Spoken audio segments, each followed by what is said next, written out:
For decades, capital spending was seen as a clear signal of confidence. Companies invested heavily in factories, offices, equipment, infrastructure, and long-term assets to fuel growth. Large capital expenditures meant commitment. They showed belief in future demand and stability. In 2026, that logic is being quietly overturned. Capital spending is increasingly losing to flexibility, and this shift reflects a deeper change in how companies think about risk, uncertainty, and survival. The most important driver behind this shift is unpredictability. Demand patterns are less stable, cost structures change faster, and external shocks arrive with little warning. Large capital investments lock companies into specific assumptions about the future. If those assumptions fail, the costs are difficult to reverse. Flexibility, by contrast, allows companies to adapt. In a world where forecasts miss more often, adaptability is becoming more valuable than commitment. Interest rates play a major role in this change. When borrowing was cheap, capital spending felt low risk. Long payback periods were acceptable because financing costs were minimal. In 2026, higher and more uncertain rates have altered that equation. Capital-intensive projects now carry higher financing risk. Even projects with positive long-term returns constrain cash flow in the short term. Flexibility reduces exposure by limiting irreversible spending and preserving financial optionality. Investor expectations have also shifted. Shareholders are less impressed by ambitious expansion plans and more focused on capital discipline. They want evidence that management can generate returns without overextending the balance sheet. Large capital expenditures often depress free cash flow and increase leverage, even if they promise future growth. Flexible strategies such as outsourcing, leasing, partnerships, or phased investment preserve cash and reduce risk. Investors are increasingly rewarding that restraint. Technology has made flexibility more achievable than in the past. Cloud computing, software platforms, contract manufacturing, and logistics networks allow companies to scale up or down without owning every asset. Instead of building infrastructure from scratch, companies can rent capacity and adjust usage as demand changes. This reduces the need for large upfront capital spending and shifts costs toward variable operating expenses. Labor strategy has reinforced this trend. Companies are less willing to build permanent cost structures around uncertain growth. Instead of expanding physical footprints or hiring aggressively, many are investing in automation, AI, and flexible staffing models. These approaches support productivity without locking companies into fixed assets or long-term commitments. Flexibility allows companies to adjust workforce and capacity without severe disruption. Supply chain lessons have also shaped capital decisions. Over the past several years, companies that overinvested in specific supply routes or production facilities found themselves exposed when conditions changed. Flexibility in sourcing, manufacturing, and logistics proved more valuable than ownership. As a result, companies are prioritizing diversified, adaptable supply chains over highly optimized but rigid ones.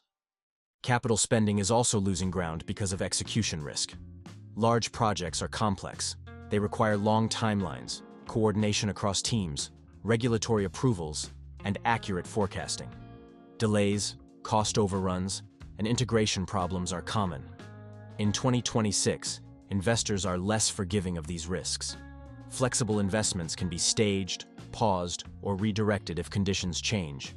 This reduces the likelihood of catastrophic missteps. Corporate planning horizons have shortened as well. Boards and executives are more cautious about committing capital far into the future. They prefer investments that deliver value incrementally rather than all at once. Flexibility allows companies to test assumptions before scaling. Capital spending that requires full commitment upfront is harder to justify unless returns are exceptionally clear. Another important factor is balance sheet pressure. Many companies carry higher debt levels than in previous cycles. Preserving liquidity has become a priority. Large capital expenditures reduce cash reserves and limit room to maneuver during downturns.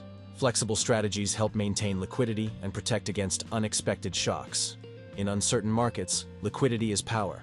This shift is also visible in mergers and acquisitions behavior. Instead of large, transformative deals that require significant capital, companies are favoring smaller, targeted acquisitions or partnerships. These moves add capability without overwhelming the balance sheet. Flexibility in deal-making mirrors the broader move away from irreversible capital commitments. Regulatory and political uncertainty further discourage heavy capital spending.